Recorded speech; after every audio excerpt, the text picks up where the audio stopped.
18ஆம் படி கருப்பரே போற்றி, பகைவரை நடுங்கச் செய்பவனே போற்றி, நல்லதே நினை, நல்லது மட்டுமே நினை. கருப்பசாமி பிள்ளைகளுக்கு இந்த அப்பனின் அன்பும் பாதுகாப்பும் என்றுமே 100% முழுமையாக இருக்கும். என் பிள்ளையே, சில நாட்களாகவே உன்னுடைய துணையின் நடவடிக்கைகளை கண்டு மனம் குழப்பத்தில் நீ இருந்து கொண்டிருக்கிறாய். என் குழந்தைக்கு உன்னுடைய துணையானது செய்கின்ற செயல்கள் எல்லாமே கொஞ்சம் வித்தியாசமாக தெரிகின்றது. முன்பெல்லாம் இவர்கள் இப்படி இல்லையே, இப்பொழுதெல்லாம் ஏகப்பட்ட மாற்றங்களை தினமும் நமக்கு காண்பிக்கிறார்கள். நம்மிடத்தில் பேசுவது குறைந்து விட்டது. மனம் விட்டு எந்த விஷயத்தையும் சொல்வதில்லை. நம்முடைய மனதில் என்ன இருக்கிறது என்பதையும் கேட்பதில்லை. நாம் தனியாக இருப்பது போல் அல்லவா இங்கே இருக்கிறோம் என்பது போன்ற ஒரு உணர்வு என்னுடைய குழந்தை உனக்கு ஏற்பட்டு விட்டது. என் தங்கமே, யாரிடமும் சொல்லாமல் நீ உன்னுடைய கண்களின் ஓரத்தில் வருகின்ற கண்ணீரை துடைத்ததை உன் அம்மா நான் கண்டுவிட்டேன். அதனால்தான் இப்பொழுது இந்த தாயானவள் உன்னிடத்தில் பேச வேண்டும். உன் வாழ்க்கையில் உன்னை சுற்றி நடப்பது பற்றி என்னவென்று உன்னிடம் சொல்லிவிட வேண்டும் என்று வந்திருக்கிறேன். உன்னுடைய சந்தேகத்தில் உண்மையாகவே நியாயம் இருக்கிறது. ஏனென்றால் அவருக்குள் மாற்றம் ஏற்பட்டது உண்மைதான். ஆனால் அது மற்றவர்களால் ஏற்பட்டதா அல்லது வேறு யாரேனும் அவர் மனதை கெடுத்து விட்டார்களா என்பது போன்ற உன்னுடைய குழப்பங்களுக்கு இன்று தெளிவான பதிலை தான் உன் அம்மா கொண்டு வந்திருக்கிறேன். என் தங்கமே, நீ நம்பினாலும் நம்பாவிட்டாலும் அம்மா சொல்வது மட்டும்தான் உண்மை என்பதை நீ புரிந்து கொள்ள வேண்டும். என் குழந்தையே, அம்மா சொல்கின்ற விஷயம் 2 விதமான குணங்களை கொண்டவர்களுக்கு வித்தியாசமானது. என் தங்கமே, ஒருவேளை அவர்களினுடைய நடவடிக்கைகளில் ஏற்பட்டிருக்கின்ற மாற்றங்கள் உனக்கு உச்சபட்ச மாற்றங்களாக தெரியும். ஒருவேளை வேறு யாரோடும் அவர்களுக்கு தொடர்பு இருக்கும் என்ற சந்தேகம் உனக்கு இருக்குமாயின் என் தங்கமே, அதை தீர்த்து கொள்வது மிகவும் நல்லது. அதே நேரத்தில் அவர் எப்பொழுதுமே அவரின் வேலையில் கவனமாக இருந்து கொண்டிருக்கிறார்கள். எல்லா விஷயங்களையும் சொல்வது இல்லை. அவருக்கு ஏதோ ஒரு பிரச்சனை இருக்கிறது என்பது போன்ற உணர்வு உனக்குள் இருக்குமானால் உனக்கு இந்த அம்மா சொல்கின்ற வாக்கு நிச்சயமாக புரியும். என் தங்கமே, அம்மா எதற்காக இப்பொழுது 2 விதமாக பிரிக்கிறேன் என்றால், எல்லோரையும் கண்மூடித்தனமாக நம்பக்கூடாது. இங்கே யார் எப்படி நடந்து கொள்வார்கள், எப்பேற்பட்ட மனிதர்களும் எப்படிப்பட்ட சூழ்நிலைகளிலும் அவர்கள் வாழ்க்கையில் எந்த மாற்றத்தையும் நடத்தி விடுவார்கள் என்பது நாம் நன்கு அறிந்த உண்மை அல்லவா? கண்மூடித்தனமாக நம்பிவிட்டு அதன் பிறகு ஐயோ அம்மா என்று அழுது கொண்டிருந்தால் எந்த லாபமும் இல்லை. அதனால் என் தங்கமே, எதுவாக இருந்தாலும் தீர விசாரித்து விட்டு ஒரு முடிவுக்கு வருவதுதான் நல்லது. அதற்காக தான் அம்மா உனக்கு இந்த விஷயத்தை சொல்கிறேன். என் தங்கமே, உன்னுடைய துணை இன்னொருவரோடு தொடர்போடு இருக்கிறார் என்றால் அது உனக்கு நிச்சயமாக தெரிந்திருக்கும். ஏனென்றால் அவர்கள் எப்பொழுதும் யாரோடும் தொலைபேசியில் பேசிக்கொண்டே இருப்பது, அதுவும் அன்போடு பேசுவது, மற்றவர்களோடு சிரித்து பேசிவிட்டு உன்னை கண்டால் மட்டும் எரிந்து விழுவது, இது போன்ற நடவடிக்கைகள் இருக்குமாயின் அவர்களை சற்று உன்னிப்பாக கவனிப்பதோடு மட்டுமல்லாமல் சரியான ஒரு முடிவையும் நீ எடுத்துவிட வேண்டும். காலம் முழுவதும் அழுது கொண்டு தன் மீது அன்பு இல்லாதவர்களுக்கு, தன்னுடைய அன்பிற்கும் தகுதி இல்லாதவர்களுக்காக உன்னுடைய வாழ்க்கையை நீ வீணடித்து விடக்கூடாது. அதே நேரத்தில் நிச்சயமாக வேறு யாருடனும் அவர்களுக்கு தொடர்பு இருக்காது. என்னை தவிர அவர்கள் வேறு யாரையும் நினைக்க மாட்டார்கள் என்ற நம்பிக்கை உனக்குள் இருக்கும் பட்சத்தில் நிச்சயமாக அம்மா சொல்கின்ற இந்த விஷயத்தை நீ சரியாக புரிந்து கொள். என் தங்கமே, உன்னுடைய வாழ்க்கை துணை சில நாட்களாகவே அவர்கள் மனதில் ஏதோ ஒரு விஷயத்தை போட்டு குழப்பிக்கொண்டே இருக்கிறார்கள். அந்த விஷயம் என்ன விஷயம் தெரியுமா? அவருக்கு சில நாட்களாக ஒரு நெருக்கடி ஏற்பட்டு இருக்கிறது. அந்த நெருக்கடி பணம் சார்ந்த நெருக்கடி தான். என் தங்கமே, பணம் அதிகமாக தேவைப்படுகிறது. ஆனால் போதிய வருமானம் இல்லை. குடும்பத்தை சமாளிக்க முடியவில்லை. எப்பாடுபட்டு உருண்டு புரண்டு எழுந்தாலும் பணம் போதிய அளவில் கைக்கு வந்து சேர்வது இல்லை. அதனால் எப்படி இந்த வாழ்க்கையை நடத்துவது என்று ஒரே குழப்பம். நம்மை நம்பி இருப்பவர்களுக்கு போதிய வசதிகளை நம்மால் செய்து கொடுக்க முடியவில்லை என்ற கவலை. செல்கின்ற இடத்திலும் அங்கே ஏகப்பட்ட பிரச்சனைகள். வேலையில் மன நிம்மதி இல்லை. எங்கு சென்றாலும் பிரச்சனை. எதை தொட்டாலும் அங்கு அது சரியாக வருவது கிடையாது. வீட்டிற்கு வந்தால் சில நேரங்களில் நீ பேசுகின்ற வார்த்தைகள் அவர்கள் மனதை காயப்படுத்தி விடுகிறது. அதனால் சில நாட்களாக அமைதியாக இருக்க வேண்டும். அமைதியாக இருந்தால் மட்டும்தான் நம்மால் ஏதேனும் முடிவினை எடுக்க முடியும். நம்முடைய குடும்பத்தை காப்பாற்ற வேண்டும் என்கின்ற உணர்வோடு அவர்கள் இருக்கிறார்கள். என் தங்கமே, இப்பொழுது உனக்கு ஒரு சந்தேகம் இருந்திருக்கும். அம்மா, நீ சொல்கின்ற விஷயம் ஆண்களுக்கா அல்லது பெண்களுக்கா என்று. என் தங்கமே, இருவருமே இப்பொழுது குடும்பத்தின் பாரத்தை சுமக்க தொடங்கி விட்டார்கள். அதனால் நான் சொல்கின்ற விஷயம் இருவருக்குமே பொருந்தும் என்பதை நீ புரிந்து கொள்ள வேண்டும். குடும்பத்தில் வேலை செய்வது ஆண்கள் மட்டுமே என்று நினைக்க முடியாது அல்லவா? அவர்களுக்கு சமமாக பெண்களும் இப்பொழுது உழைக்க தொடங்கி விட்டார்கள். குடும்பத்தின் பொறுப்பை அவர்களும் தூக்கி சுமக்கிறார்கள். அதனால் அம்மா சொல்வது இருவருக்குமே பொருந்தும். ஆண் குழந்தையாக இருக்கும் பட்சத்தில் தன்னுடைய துணை என் மீது நிச்சயமாக ஏதேனும் சந்தேகம் இருக்குமாயின் அதற்கு இந்த விஷயம்தான் பொருந்தும். பெண் குழந்தையாக இருக்கும் பட்சத்தில் தன்னுடைய கணவனின் நடவடிக்கைகளில் சந்தேகம் இருக்குமானால் அவர்களுக்கும் இதுவே பொருந்தும். என் தங்கமே, அதனால் யாரையும் இங்கு பிரித்து பார்க்க வேண்டாம். எல்லோருடைய வாழ்க்கையிலும் பிரச்சனைகள் மட்டுமே வேறு தவிர பிரச்சனைகள் இல்லாதவர்களின் வாழ்க்கை என்று எதுவும் இல்லை என்பதை நீ புரிந்து கொள்ள வேண்டும். என் தங்கமே, குடும்பத்தின் சூழ்நிலையை புரிந்து கொண்டவர்கள் ஒருபோதும் தன்னுடைய நிலையில் இருந்து தவற மாட்டார்கள். வேறு உறவை நாடி செல்ல மாட்டார்கள். அதில் என்ன சந்தோஷம் இருக்க போகிறது? தன்னுடைய குடும்பத்தை, தன்னை சார்ந்தவர்களை, தன்னை நம்பி இருப்பவர்களையும் காப்பாற்றுவதுதானே அவர்களின் தலையாய கடமையாக இருக்க போகிறது. என் தங்கமே, அதனால் உனக்கு அந்த சந்தேகம் ஒரு நாளும் தேவை கிடையாது. உன்னையும் உன்னுடைய குடும்பத்தையும் எப்படி தூக்கி சுமக்க போகிறோமே என்ற மனபாரத்தை உள்ளே வைத்துக் கொண்டுதான் அவர்கள் இறுக்கமாக இருந்து கொண்டிருக்கிறார்கள். வாய் விட்டு பேச வேண்டும் என்று நினைத்தால் உன்னுடைய கருத்து ஒன்றாகவும் அவருடைய கருத்து வேறாகவும் அல்லவா இருக்கிறது. அதனால் அவருக்கு ஏற்றாற் போல நீ பேசி அவருடைய மனநிலையை உன்னுடைய வழிக்கு கொண்டு வர வேண்டும். வாழ்க்கையில் என்ன பிரச்சனை இருந்தாலும் இரண்டு பேரும் சேர்ந்து சமாளித்து கொள்ளலாம். நீங்கள் மட்டும் உங்களுடைய மனதில் இருக்கின்ற எண்ணங்களில் இறுக்கமாக வைத்திருக்க வேண்டாம். எதுவாக இருந்தாலும் பேசிக்கொண்டு அதற்கான தீர்வினை இருவரும் சேர்ந்து முடிவெடுக்கலாம் என்று ஆறுதல் வார்த்தைகளை அமைதியாக உட்கார்ந்து பேச வேண்டுமே தவிர சந்தேகத்தோடு ஒரு நாளும் அவர்களை பார்க்க கூடாது. உன்னுடைய கனிவான வார்த்தைகள் ஒருவேளை தவறாக செல்ல நினைத்தாலும் கூட அவர்களை நல்ல வழிக்கு அழைத்து கொண்டு வந்துவிடும். யாருடைய வாழ்க்கையிலும் இது போன்ற தவறுகள் நடக்காமல் இருக்க எல்லோருமே அவர்களின் மனநிலையில் முதலில் தவறான எண்ணங்களை தூக்கி எறிந்துவிட்டு நல்ல எண்ணங்களை மட்டுமே தூக்கி சுமக்க வேண்டும். எப்பொழுதுமே இந்த வாழ்க்கையில் நடக்கின்ற விஷயங்கள் எல்லோருக்கும் ஒரு விதமான மனக்குழப்பத்தை தான் தர செய்யும்.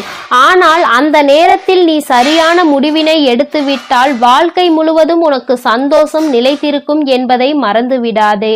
மற்றவர்களின் பேச்சினை கேட்டு தேவையில்லாத விஷயங்களுக்காகவோ சந்தேகப்பட்டு வாழ்க்கையில் நடக்கவிருக்கின்ற நல்ல நிகழ்வுகளையும் நல்லதொரு நேரத்தையும் நீ தொலைத்துவிட்டு பின்னால் ஐயோ என்னுடைய வாழ்க்கையே போய்விட்டதே என்று அழுது புலம்பாதே. வாழ வேண்டும் என்று நினைக்கின்ற நேரத்தில் இந்த வாழ்க்கை உன் கையில் இல்லாமல் போயிருக்கும். அதனால் எதுவாக இருந்தாலும் தீர விசாரித்து அவர்களுக்கு மன ஆறுதலை கொடுத்து நீ வாழ்க்கையை சந்தோஷமாக நடத்த வேண்டும். அம்மா சொல்வது மட்டும்தான் வாழ்க்கைக்கான யதார்த்தமான உண்மை என்பதை நீ புரிந்து கொள். யாரிடத்திலும் எந்த விஷயத்தையும் உன்னுடைய வாழ்க்கைக்கான அறிவுரையாக கேட்டு பெறாதே. அதிலும் குறிப்பாக உன்னுடைய துணையின் நடவடிக்கைகளை மற்றவர்களிடத்தில் பகிர்ந்து கொள்ளாதே. ஏனென்றால் மற்றவர்களுக்கு அது வேடிக்கையாக இருக்கும். ஒருவர் 2 பேரிடத்தில் சொல்வார்கள், 2 பேர் 4 பேரிடத்தில் சென்று சொல்லி சொல்லி கடைசியில் அந்த விஷயம் உன்னுடைய துணையின் காதுக்கே வந்து சேர்ந்துவிடும். மேலும் மேலும் பிரச்சனைகள் தான் அதிகரிக்குமே தவிர ரகசியம் என்ற ஒன்றை நமக்குள் இல்லையே என்று மனவேதனை ஏற்பட்டுவிடும். அந்த இடத்தில் எல்லாவற்றையும் புரிந்து புரிந்து நடந்து கொண்டால் உன் வாழ்க்கை எப்பொழுதும் சந்தோஷமாக மட்டுமே இருக்கும்.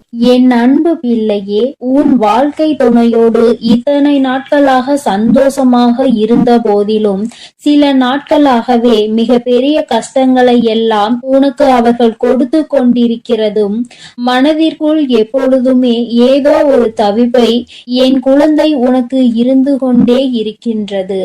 எந்த நேரமும் எதையோ ஒன்றை இழந்து விட்டது போன்ற உணர்வு உனக்குள் நீங்காமல் உன் மனதில் இருந்து கொண்டிருக்கிறது. என் பிள்ளையே, என் நேரமும் ஒரே ஒருவரை பற்றி மட்டுமே சிந்தித்து கொண்டிருக்கிறாய். உன்னுடைய கனவுகள் எல்லாம் அந்த ஒருவர் மீது மட்டுமே இருக்கின்றது. வேறு எங்கிலும் உன்னுடைய கவனம் செல்லவில்லை. வாழ்க்கையை பற்றிய பயம் அதிகமாக உனக்கு வந்துவிட்டது. நாம் உயிராக இருந்த உறவு இப்பொழுது நம்மிடம் இருந்து சிறிது தூரம் விலகி இருக்கிறது. அதற்கு காரணத்தையும் தெரிய முடியாமல், பிரச்சனைகளுக்கான சூழ்ச்சிகள் என்னவென்று அறியாமல் என் பிள்ளை தவித்து நிற்கின்றாய். சூழ்ச்சிகள் என்று அம்மா சொன்னவுடனே விழித்து பார்க்கின்றாய். நம் உறவு பிரிவதற்கு அப்படி என்ன சூழ்ச்சிகள் நம்மை சுற்றி இருக்க போகின்றது என்று. என் தங்கமே, நிச்சயமாக இந்த அன்பு பிரிந்ததற்கு மூன்றாவது ஒருவருக்கு நிச்சயம் தொடர்பு இருக்கிறது. ஏனென்றால் என் குழந்தை, நீ எப்பொழுதுமே உண்மையான ஒரு அன்பை வெளிப்படுத்துகின்றாய். ஆனால் அங்கிருந்து கிடைக்கின்ற அன்பு அதற்கு ஏற்றதாக இல்லை என்கின்ற பொழுது நிச்சயமாக என் குழந்தையினுடைய மனது மிகவும் வேதனை அடைந்து விடுகிறது. என் தங்கமே, எப்பொழுதுமே உன்னை பற்றி பெருமையாக பேசாதவாய் இன்னொருவரை பற்றி பெருமையாக பேசுகிறது என்றால் என் பிள்ளை மனதிற்குள் என்ன நினைக்கின்றாய்? நமக்கு கொடுக்காத முக்கியத்துவம் இன்னொருவருக்கு கொடுக்கின்றார்கள் என்றால் நாம் இந்த வாழ்க்கையில் இது நாள் வரை இருந்து என்ன பலனை கண்டிருக்கின்றோம் என்று என் குழந்தை நீ மனவேதனை அடைகின்றாய். தங்கமே, இது போன்ற ஒரு சூழ்நிலை உன் வாழ்க்கையில் நடந்ததா என்று ஒரு முறை சிந்தித்து பார். இப்பொழுது அந்த உறவு உன்னை விட்டு பிரிந்ததற்கு இதுவும் ஒரு காரணம் என்றுதான் அம்மா சொல்கின்றேன். என் தங்கமே, ஒருவரை பற்றி பெருமையாக பேசும் பொழுது உன் மனதிற்குள் ஏற்பட்ட தாக்கம், நீ அதனை வெளிப்படுத்திய உணர்வுகள் எல்லாம் சிறிது குழப்பத்தை உன் குடும்பத்திற்குள் ஏற்படுத்தி இருக்கிறது. அப்படி என்றால் இந்த பிரிவினைக்கு யார் காரணம்? அந்த மூன்றாவது நபர்தான் என்பதை இப்பொழுது புரிந்து கொண்டாயா? என் குழந்தையே, எப்பொழுதுமே உறவுகளுக்குள் பிரிவு என்பது சிறு பிரச்சனைகளில் தொடங்கிதான் முடிகிறது. சிறு பிரச்சனையாக இருக்கும் பொழுது அதை நீ கண்டுகொள்ளாமல் விட்டுவிட்டாய். ஆனால் நாளுக்கு நாள் வேறு ஏதாவது பிரச்சனைகள் வரும் பொழுது உன் மனதிற்குள் இந்த எண்ணங்கள் மட்டும் அழியாமல் இருந்து கொண்டிருக்கிறது. அன்று நம்மை இன்னொருவருடன் ஒப்பிட்டு பார்த்து நம்மை தாழ்த்தி பேசியவர்கள் தானே என்று நீ நிச்சயமாக நினைக்கின்றாய். என் தங்கமே, ஒருவரோடு ஒருவரை ஒப்பிட்டு பார்க்க கூடாது என்பது உண்மைதான். ஆனால் உன்னுடைய உண்மையான அந்த உறவு எதையுமே காரணமாக வைத்து இதை செய்யவில்லை. மனதிற்குள் உன்னை விட்டு பிரிய வேண்டும் என்று எண்ணமும் இல்லை. ஏதோ ஒரு சூழலில் அது நடந்து விட்டது. அதற்காக உன்னிடம் மன்னிப்பு கேட்டு விட்டார்கள். ஆனால் என் குழந்தை, உனக்கு அதை மன்னிக்கும் மனப்பக்குவம் தான் இல்லாமல் மாறிவிட்டது. ஏனென்றால் அந்த சூழ்நிலையை உன்னால் சகித்து கொள்ள முடியவில்லை. என் பிள்ளை இதனால் மனவேதனை அடைந்ததோடு மட்டுமல்லாமல் வாழ்க்கையில் இருந்து சிறிது தூரம் விலகி நிற்கும்படி ஆகிவிட்டது. இதனால் என் பிள்ளை இப்பொழுது என்ன செய்வது என்று அறியாமல் திகைத்து நின்று கொண்டிருக்கிறாய். இப்படியே இருந்து கொண்டிருந்தால் இந்த வாழ்க்கை எங்கு சென்று முடியுமோ என்று என் குழந்தைக்கு மன அழுத்தங்கள் அதிகமாகிவிட்டது. என் தங்கமே, வாழ்க்கையில் எப்பொழுதுமே பொறுமை என்பது எல்லோருக்கும் அவசியம். அதுவும் குடும்ப வாழ்க்கை என்ற ஒன்று வந்துவிட்டால் அது மிகவும் அவசியம். என் தங்கமே, அது போலதான் சகிப்பு தன்மையும். எந்த ஒரு விஷயம் நடந்தாலும் ஒருவருக்கொருவர் சகித்து கொண்டு செல்ல வேண்டும் என்றுதான் அம்மா சொல்கிறேன். என் குழந்தையே, அதற்காக எத்தனை தவறுகள் செய்தாலும் அதை சகித்து கொள்ள முடியுமா என்று நீ நினைக்கலாம். என் தங்கமே, சகித்து கொள்ள பழகி விடுவாயானால் அது உனக்கு எளிதாக மாறிவிடும். இப்படிதான் இருப்பேன் என்றால் நீ போட்டி போட்டுக்கொண்டு சண்டையிட்டு கொண்டு வந்து அந்த பிரச்சனைகளை நீ பெரிதாக்கி கொண்டே செல்கின்றாய். ஒரு முறை செய்த தவறுக்காக நீ பல தண்டனைகளை கொடுப்பாயானால் அது நிரந்தரமான தவறாக மாறிவிடும் என்பதை நீ மறந்து விடாதே. என் தங்கமே, உதாரணத்திற்கு அம்மா உனக்கு ஒரு விஷயத்தை சொல்கிறேன். ஒரு கெட்ட பழக்கம் இருக்கிறது. அது இத்தனை நாட்கள் இல்லாமல் புதிதாக வந்திருக்கிறது என்றால் என் குழந்தை அதிலிருந்து மீட்டெடுக்கத்தான் நீ முயற்சி செய்ய வேண்டுமே தவிர மேலும் அதற்குள் கொண்டு தள்ளி விட்டுவிடக் கூடாது. நான் சொல்வதை நீ முழுமையாக கேட்டால் நிச்சயமாக உனக்கு புரியும். என் குழந்தை ஒரு விஷயத்தை செய்யும் பொழுது ஒன்று நீ அதை கண்டுகொள்ளாமல் இருக்க வேண்டும், இன்னொன்று தெரிந்ததை உணர்த்திவிட்டு ஒன்றும் சொல்லாமல் ஒதுங்கி நிற்க வேண்டும். தானாகவே மனமுகந்து நாம் இத்தனை தவறுகளை செய்து விட்டோமே, நமக்கு அவர்கள் எந்த தண்டனையையும் கொடுக்கவில்லையே என்று நினைத்து மனம் திருந்தி அவர்களே உன்னை தேடி வருவார்கள். அதை விட்டு அதை நீ மிக பெரிய பிரச்சனையாக்கி உன் மனதையும் காயப்படுத்தி அவர்கள் மனதையும் காயப்படுத்தி எல்லோருக்கும் ஒரு சிறிய விஷயத்தை தெரியப்படுத்துவாய். ஆனால் அது சிறிய விஷயம் அல்ல, மிக பெரிய விஷயம் என்பதை நீ புரிந்து கொள்ள வேண்டும். 4 சுவர்களுக்குள் நடக்க இருக்கின்ற பிரச்சனையை எல்லோருக்கும் தெரியும்படி நீ செய்து விட்டாய். ஆனால் நிச்சயமாக தவறு செய்தவர்களின் மனம் வேதனைப்படும். மீண்டும் இந்த தவறை செய்யக்கூடாது என்று ஒருபோதும் தோணாது. மீண்டும் மீண்டும் இதனை செய்ய வேண்டும் என்கின்ற எண்ணம் அவர்களுக்கு தானாகவே வந்துவிடும். இது மனிதனினுடைய இயல்பு என்பதை நீ புரிந்து கொள்ள வேண்டும். என் குழந்தையே, அம்மா சொல்வது உனக்கு புரியும் என்று நினைக்கின்றேன். தவறு செய்தால் அதை எப்படி எடுத்து சொல்ல வேண்டுமோ அப்படி எடுத்து சொல்லி அந்த பிரச்சனையை முடிக்கத்தான் பார்க்க வேண்டுமே தவிர ஒரு சிறிய தவறு செய்கிறவர்களை மிக பெரிய தவறு செய்கின்ற அளவிற்கு நீ தூண்டி விட்டு விடாதே என்றுதான் அம்மா உனக்கு சொல்கிறேன். என் தங்கமே, இதுவரை நடந்ததை எல்லாம் நடந்தவையாகவே இருக்கட்டும். பிரிவுகள் என்பது வந்துவிட்டால் சற்று தொலைவாக சென்று இருக்கின்ற உறவானது நிச்சயமாக மீண்டும் உன்னை தேடி வரத்தான் போகிறார்கள். என் குழந்தையே, இந்த பிரிவு நிரந்தரமானது அல்ல. நிச்சயமாக உன்னுடைய வாழ்க்கையில் மீண்டும் சந்தோஷமான சூழ்நிலை வரத்தான் போகிறது. உனக்கு துணையாக அதற்கு இந்த வராகி அம்மா நான் நின்று கொண்டு இருக்கிறேன் என்பதை என் பிள்ளை நீ மறந்து விடாதே. தாயானவள் நான் ஒருபோதும் இருக்கின்ற பிரச்சனைகளை நிரந்தரமாக வைக்க வேண்டும் என்று நினைப்பது கிடையாது. எல்லாம் சரியாகி நீ முன்னேற்றம் அடையும் போது உன் தாயை பற்றி நீ புரிந்து கொள்வாய். அம்மா நம் வாழ்க்கையில் எப்பேற்பட்ட சூழ்நிலைகளை எல்லாம் ஏற்படுத்தி கொடுத்திருக்கிறாள் என்று. எல்லாவற்றிலும் இருந்து உனக்கு அனுபவ பாடம் கிடைக்க வேண்டும் அல்லவா? உறவுகளை அத்தனை எளிதாக எண்ணிவிடக் கூடாது. அதுவும் வாழ்க்கை துணையாக இருக்கின்ற உறவு, உயிரான உறவு என்று ஒன்று இருக்கும் பொழுது அவர்களின் உணர்வுகளை புரிந்து அதற்கு ஏற்றாற் போல நடந்து கொள்ள வேண்டும். நீ அப்படி நடக்க தொடங்கினால் தானாகவே அவர்களும் இது போன்ற நடக்க தொடங்கி விடுவார்கள். தானாக மரியாதை கிடைக்கும் பொழுதுதான் தானும் மரியாதை கொடுக்க வேண்டும் என்ற எண்ணம் எல்லோருக்கும் வரும். உனக்கு அப்படித்தானே என்பதை முதலில் புரிந்துகொள். யாரிடமும் ஒருபோதும் உன்னுடைய உயிரான உறவை விட்டு கொடுக்க கூடாது. எப்பேற்பட்ட சூழ்நிலை வந்தாலும் சரி, அந்த சூழ்நிலையில் இருந்து உன் உயிரான உறவை நீ மீட்டெடுக்கத்தான் நினைக்க வேண்டுமே தவிர ஒருபோதும் அதோடு சேர்ந்து பிரச்சனைகளில் பங்கெடுத்து கொள்ளாமல் ஒதுங்கி நிற்க நினைக்காதே. எந்த ஒரு சூழ்நிலையிலும் நீ அவருக்கு கை கொடுக்கின்றாயோ அதுபோல அவரும் உனக்கு கை கொடுத்து ஆபத்து சூழ்நிலையில் இருந்து உன்னை காப்பாற்ற உன்னை தேடி ஓடி வருவார் என்பதை நீ மறந்து விடாதே. என்னுடைய குழந்தையின் வாழ்க்கையில் நிச்சயமாக நல்ல நிலைமைக்கு மாறத்தான் போகின்றது.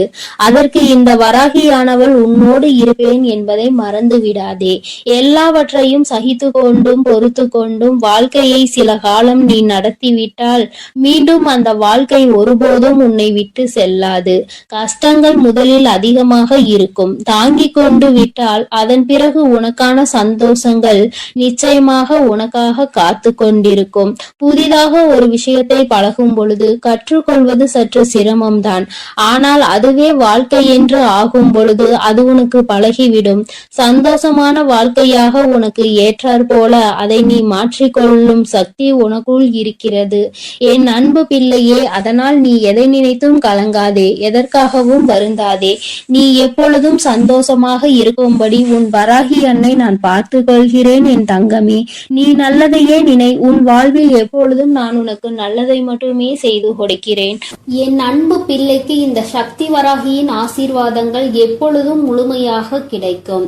ஓம் ஸ்ரீ வராகி தாயே போற்றி போற்றி, பஞ்சமியின் நாயகியே போற்றி, சிம்ம வாகினியே போற்றி.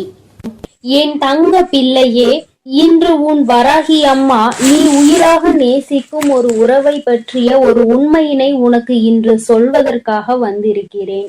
என் தங்கமே, உயிராக நினைக்கின்ற உறவை பற்றி எல்லா விஷயங்களும் எனக்கு தெரியுமே.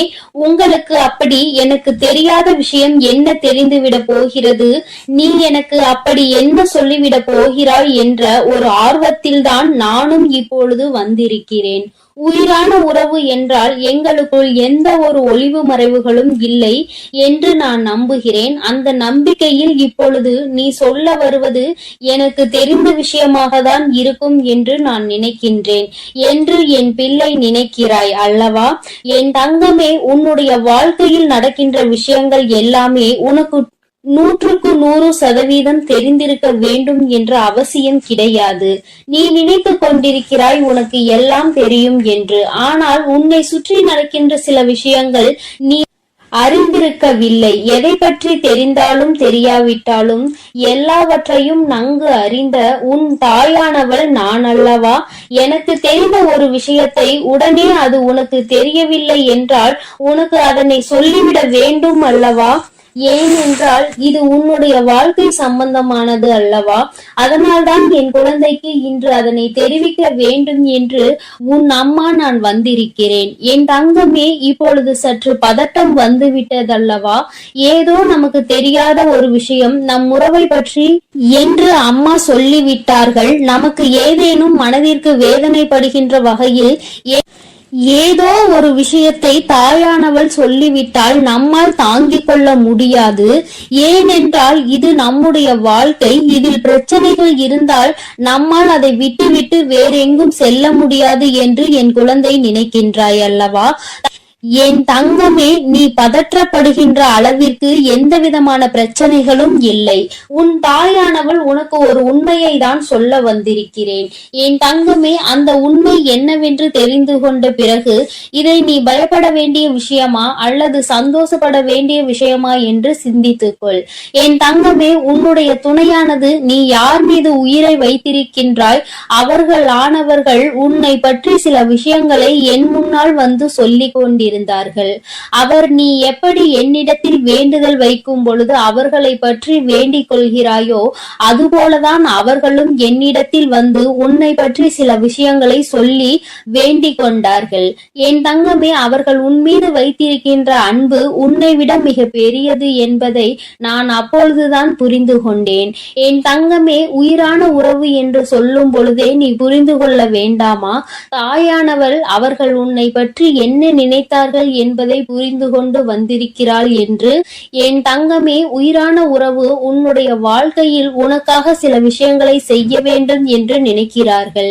அவர்கள் நினைவுகள் என்ன தெரியுமா?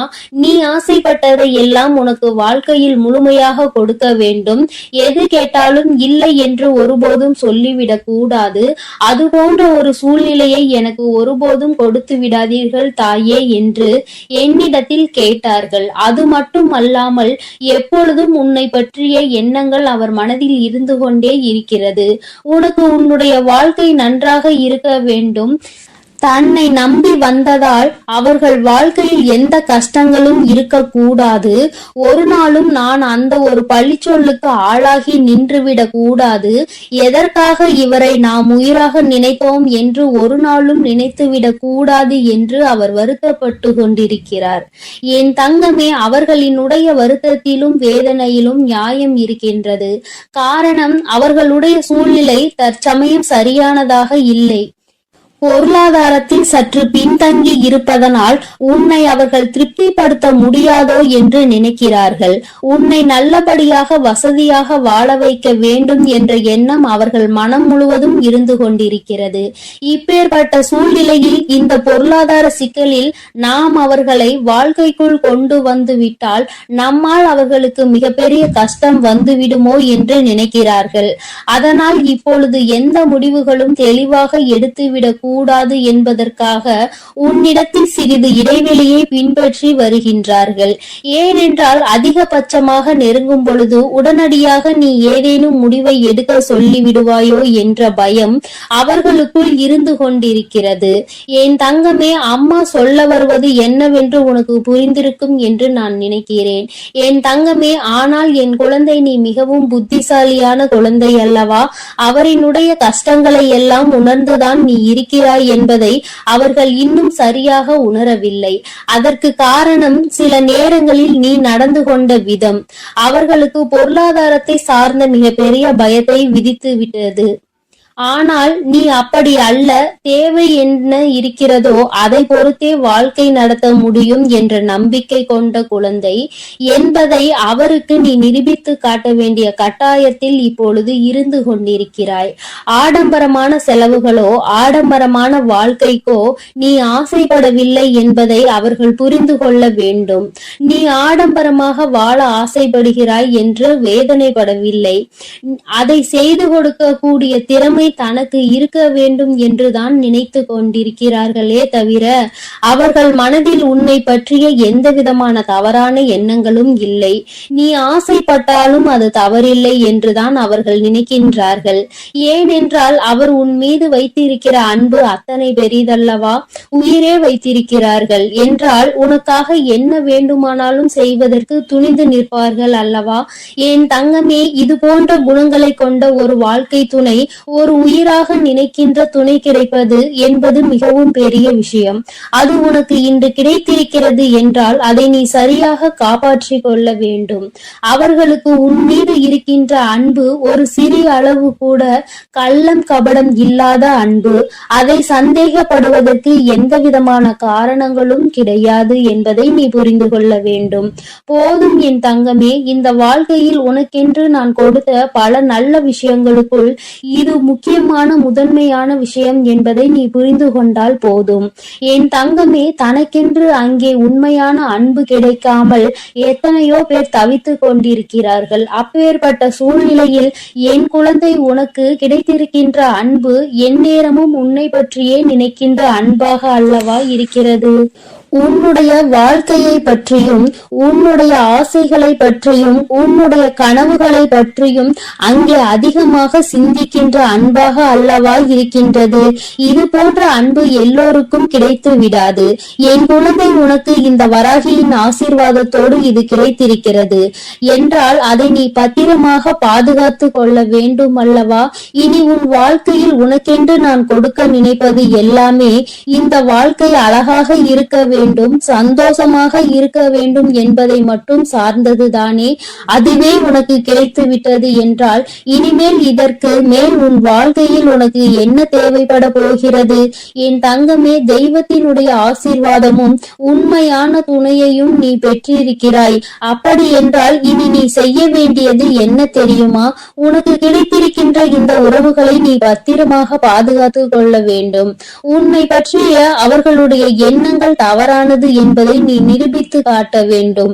எந்த ஒரு சூழ்நிலையிலும் எந்த ஒரு கஷ்டத்திலும் கை கொடுக்க முடியும், என்னால் எந்த கஷ்டங்களும் ஒருபோதும் வந்துவிடாது என்பது போன்ற நடவடிக்கைகளை நீ அவர்களுக்கு உணர்த்த வேண்டும் என் தங்கமே.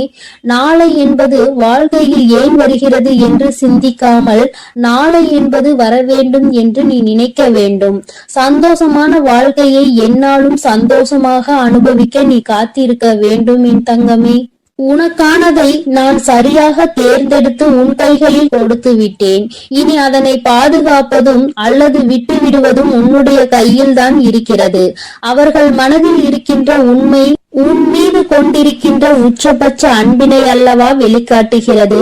அந்த அன்பினை நீ பத்திரமாக பார்த்து கொள்ள வேண்டுமே தவிர ஒருபோதும் அந்த அன்பினை நீ இழந்துவிடக் கூடாது. வாழ்க்கையில் எல்லாம் கிடைக்காமல் எத்தனையோ பேர் காயப்பட்டு கொண்டிருக்கின்ற நேரத்தில் உனக்கென்று உன் வாழ்க்கையில் கிடைத்ததை நீ உன் வாழ்க்கையில் தொலைத்து விடாதே. வாழ்க்கை முழுவதும் இது உன்னோடு தொடர்ந்து வர வேண்டும் என்று நீ மனதார ஆசைப்பட்டாய் அல்லவா? உன்னுடைய ஆசைகளை தான் அம்மா நிறைவேற்றுகிறேன். அது மட்டும் அல்லாமல் இன்று அவர்கள் மனதில் இருக்கின்ற அந்த பயம் உன் மீது கொண்டிருக்கின்ற உச்சபட்ச அன்பினை தான் வெளிக்காட்டுகிறது. இதை நீ புரிந்து கொண்டால் போதும். இந்த வாழ்க்கை உனக்கு நிச்சயமாக சந்தோஷமானதாக மாறிவிடும் என் தங்கமே. எல்லாருக்கும் எல்லாம் தெரிந்தது போல இருந்தாலும் இது போன்ற சில விஷயங்கள் தெரியாமல் இருக்கின்றதல்லவா? இனியாவது என் குழந்தை இதனை உணர்ந்து கொண்டால் போதும். இந்த வாழ்க்கையில் உனக்கு என்னாலுமே கஷ்டம் என்பது வராது என் தங்க. என் அன்பு பிள்ளைக்கு இந்த கருப்பனின் ஆசீர்வாதமும் அன்பும் என்றுமே முழுமையாக இருக்கும். வேண்டும் வரம் தருபவனே போற்றி, வேட்டை பிரியனே போற்றி போற்றி.